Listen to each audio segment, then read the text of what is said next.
I just got back from a really nice, restful day, excuse me, of spending time with friends, and it was lovely, and I needed it. And I was in the car with my friend and driving her home, and I had my CD of Hadestown in the car, which is a musical, and it is one of my favorite things that exists in the entire world. And someday I'm going to um, That's my cat. He's mad at me because I've been gone all day. He might be meowing, just ignore him. He's fine. Um Hadestown. Yeah, one of my favorite things in the entire world. I will someday make a video about it and just talk about it because it's just so beautiful and so well written. Um but anyway, also I just realized this like laugh that I'm doing. I don't that right there. Um that's me being nervous doing this, and I really want to like level. I don't want to like be putting on like, "Hi, how's it going? I'm a YouTuber." Um Wow, that was really cringe and annoying what I just did. Anyway, um, I just want it to be not me like putting on a face is my point. I'm trying to keep this very earnest and very like straightforward. So anyway, Hades Town is beautiful. It's one of my favorites, and we were just listening to it, and I could talk forever about everything I love about it and why I think it's beautiful. But the point that I want to make right now is that I was just thinking about Orpheus as a character and the decision that he makes. And, you know, it's a classic Greek myth of he's a deeply flawed character. And it's a tragedy. And they say that in the show, and it's great. They say it's a sad song. This is a tragedy. Right from the top. Oh, and the narrative framing in that show is so cool. And I want to talk about it in great depth, but not right now. Um, focus.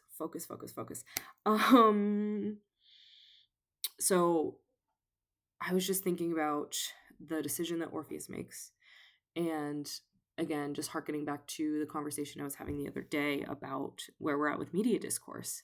And again, it feels like the conversation would be with people on Twitter or whatever, like, he's so stupid, why couldn't he just not turn around? That's so not like, again, this is a hypothetical situation. I'm just imagining that this is what people might say, but you can imagine people saying that, you know? And so I'm just thinking about the function of having really flawed characters in a story. And just like I was talking about, I want more character driven stuff and more theme based stuff, which is also just, I need to seek those things out because they're there, they exist right now. But I do want to see more like super flawed characters in things because I think people are scared to commit to that because um I think a lot of the discourse surrounding this actually started. I used to be on Tumblr back in the day. I know I was more of a lurker. I didn't post anything. There were a few fandoms that I was into. Hunger Games being the primary. I will absolutely talk about the Hunger Games in great depth at some point because it is one of my favorite things as well. But around like 2013, a meme started on Tumblr that was very like, your fave is problematic. That was the phrase. And it was sort of used to take, you know, sort of beloved fictional characters and point out all the things that they've done morally wrong.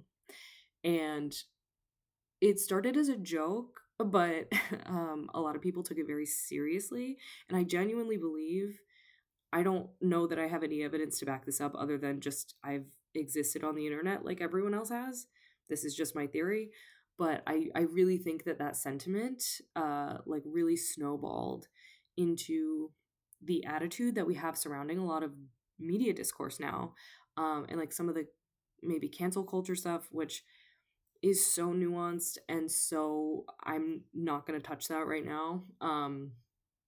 But it is very much a part of the way that we have existed on the internet over the past 5-10 years, you know, which is really interesting. So anyway, when it comes to super flawed characters, I feel like right now, again, like I was talking about the other day, the conversation is like, I could imagine someone talking about you know, Orpheus and Eurydice and just saying, yeah, why did he turn around? Again, I'm making that assumption, but why is the conversation about what is most logical or what is most intelligent for a character to be doing in any given situation? You're a human being. I'm a human being. We're so flawed. We are so flawed. And the thing about us as people is we can know better with every molecule in our brain, with every brain cell. We can know that something is not good to do or wrong or whatever, and we'll do it anyway because our emotions are so strong and so powerful. And that's what being a flawed person is all about. And I think storytelling, being able to explore what it means to be a person and to be flawed, is so beautiful. It's why I love it. And so, yeah, I was just thinking about Hadestown and just classic, like the way that we used to tell tragedies of Greek mythology and Shakespeare, of like characters that have a fatal flaw, just the thing they can't quite get over, and ending that story with like, they couldn't do it, look how sad it is. Oh, and the other thing, with Hadestown, like, because if I'm assuming everybody knows the myth, I'm gonna explain it anyway. So I'm not assuming people know the myth, actually. That's whatever, you know what I mean. Anyway, depending on the interpretation of the myth, it can be slightly different, but it's, Orpheus is a musician and he falls in love with Eurydice, who is his muse, and she dies and goes to the underworld, whether it's not of her choice or if it is her choice or whatever. And Orpheus goes to try and get her back. So deeply romantic. Like, it's no wonder it's such a, like, people love it so much, literally thousands of years later, because it's just so deeply romantic and beautiful. Anyway, going all the way to hell to get his love back and being presented with this, bargain, essentially, of like, all you have to do is not turn around and you can take her home. And the fact that he's just so overcome. And again, depending on the myth, you'll get a different shade of this. I'm most familiar with Hadestown, but in Hadestown, it's very like, doubt comes in, is the phrase that they use. And there's just some great stuff about fighting with yourself. And Hermes, he's like the narrator, and he has some great stuff talking about like just the real road you really have to worry about. I'm butchering it. This is not a direct quote, but is between your ears, behind your eyes, which is such a great phrase. So evocative. But anyway, so Orpheus is so overcome with his own self-doubt, and all of that he turns around, and it's just so beautiful. And I don't know if people are just scared of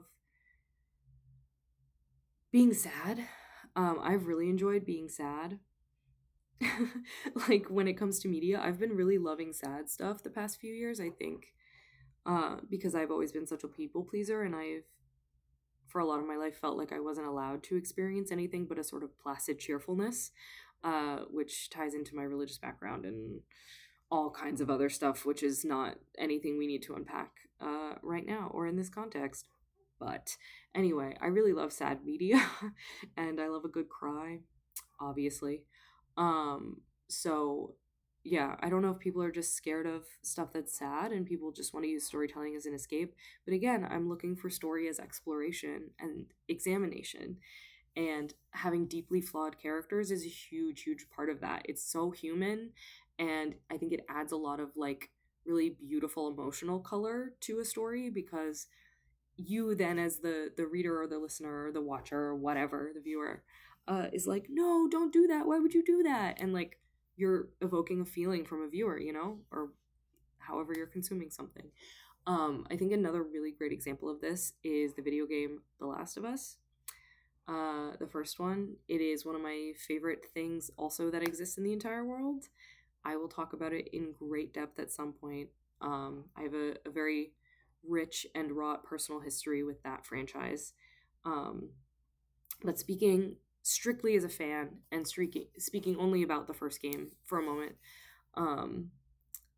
which, spoilers for The Last of Us, because I am going to spoil it right now. I don't know if anybody cares. But it's about this guy who, it's a zombie apocalypse. It's genre fiction, which is my favorite. And this man loses his daughter right at the start of the zombie apocalypse. And 20 years later, he's all hardened and gruff and everything. And he is tasked with smuggling this 14-year-old girl across the country. My cat's scratching on the cat tree. Don't worry about that. Anyway, he is tasked with smuggling this girl across the country and really takes her in as like his surrogate daughter over the course of the story in this sort of cross-country road trip that is very dangerous and traumatic and horrible, but also beautiful. It's just, it's one of the things that I love the most in the entire world, and it has influenced my life in so many ways. God, I love it. Anyway, but the entirety of that story, the dramatic question really is, how far would you be willing to go for someone that you love?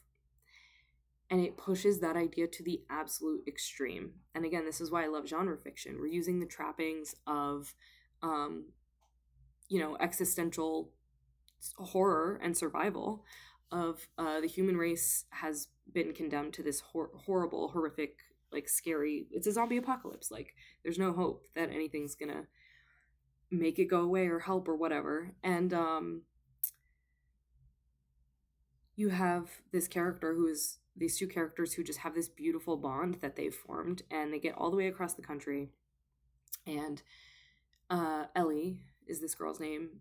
She's the potential cure to this disease because she's immune, and they're going to try and make a vaccine. And basically, they tell Joel, who's the protagonist, that in order to make this vaccine, they're going to have to kill Ellie because it's in her brain or whatever.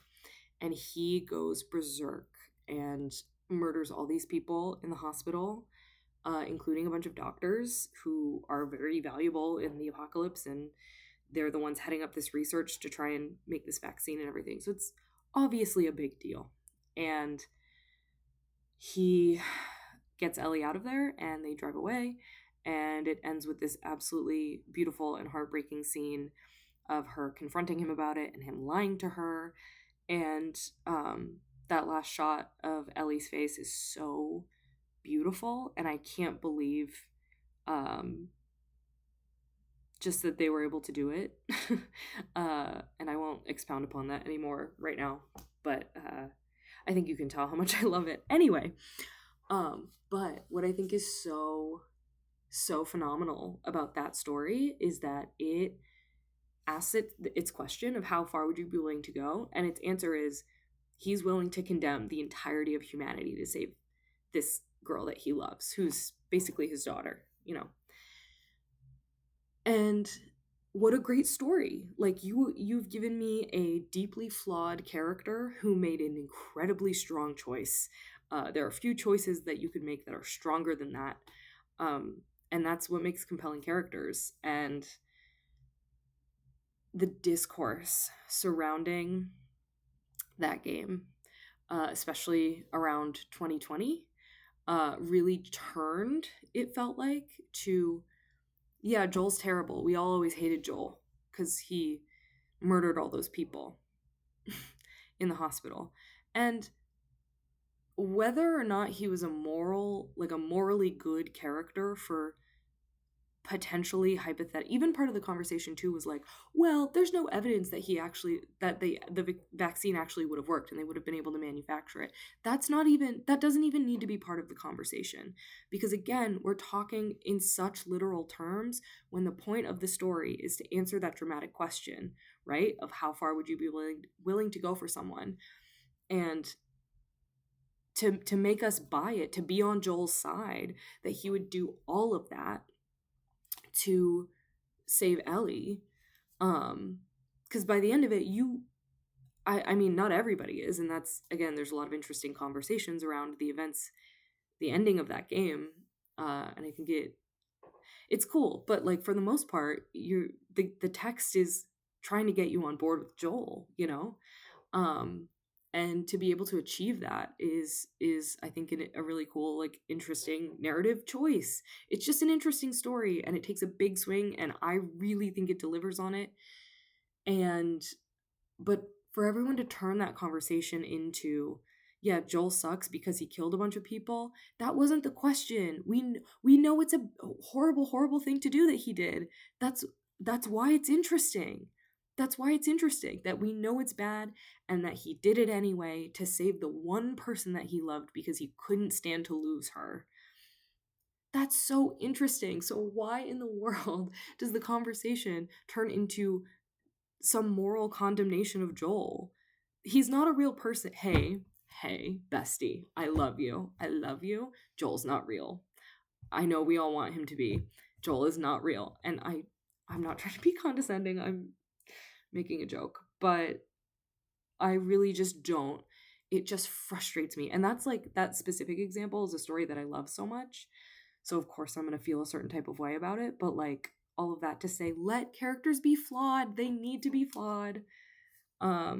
You think of a show like BoJack Horseman, which I don't think like super broke out into like the mainstream in the way that a lot of other things have, but BoJack is such a flawed character. And that text handles all of its subject matter so beautifully for an adult animated show. I mean, for any show, period. But by that I mean you look at it and you look at the art style and you don't think that it is going to be as gorgeously written as it is. BoJack is such a great show. Hard watch. Hard. I would love to rewatch it someday. I don't know if I can soon. It's a tough one. It could be pretty bleak, but anyway, give me more flawed characters. I love when characters mess up and have to reckon with that, and it's like I said, it's so human. And two, it's the pursuit. I'll bringing it home with Hadestown again. Just the narrative framing of that being so cool, because the way they tell it is it's very like they're addressing the audience, and the whole band stays on stage the whole show. Like it's very like it's a chorus. Like they make it very clear that like we're telling you a story right now, and that's literally how the show opens and ends. Is them talking to the audience and saying, yeah, this is a sad story and we've told it so many times, we're going to tell it again because what if it turns out differently this time? What a beautiful sentiment. Like it's why we tell stories. Or even people will say to me like, yeah, I don't rewatch movies or I don't reread books. And I don't understand. I mean, I get why people do that, but again, that's art and story as commodity versus as like study and analysis and examination and all the things that I love for storytelling to be. And I just think that's such a like that makes me sad to hear because one, I think you glean so much more from things when you go back to them, especially at different points in your life or are studying them in a different way. And there a lot of great things have so many different layers to them too. But when people say that they don't rewatch things or reread things or whatever, it's like, are you so willing to discard it so easily? Like that makes me sad because wow, and I can actually tie the spoiler thing in now too, because my hot take about spoilers is that I actually don't think they're that big of a deal to me personally. I really understand why people care and want to be surprised, and I think that that surprise can be so beautiful, and there are so many things that I will remember a moment that I had with a story because of how it surprised me forever. So I don't want to diminish that, but I do think that stories are all in the telling, and I think a story well told, you can deliver on I think almost any premise if you tell the story well, And so with spoilers, I think people get too wrapped up in like the novelty of something versus like let yourself get swept up in something. That's why we like to rewatch things or reread things. I'm reading Lord of the Rings right now and it's a story I know very well and I get swept up in it every time because it's just so beautifully told. So anyway, give me flawed characters. And stop being so literal, people. Although I don't imagine the people who are watching whatever this is take storytelling too literally anyway. So cool. I need to go to sleep. It is late. I'll talk to you soon. Bye. Bye.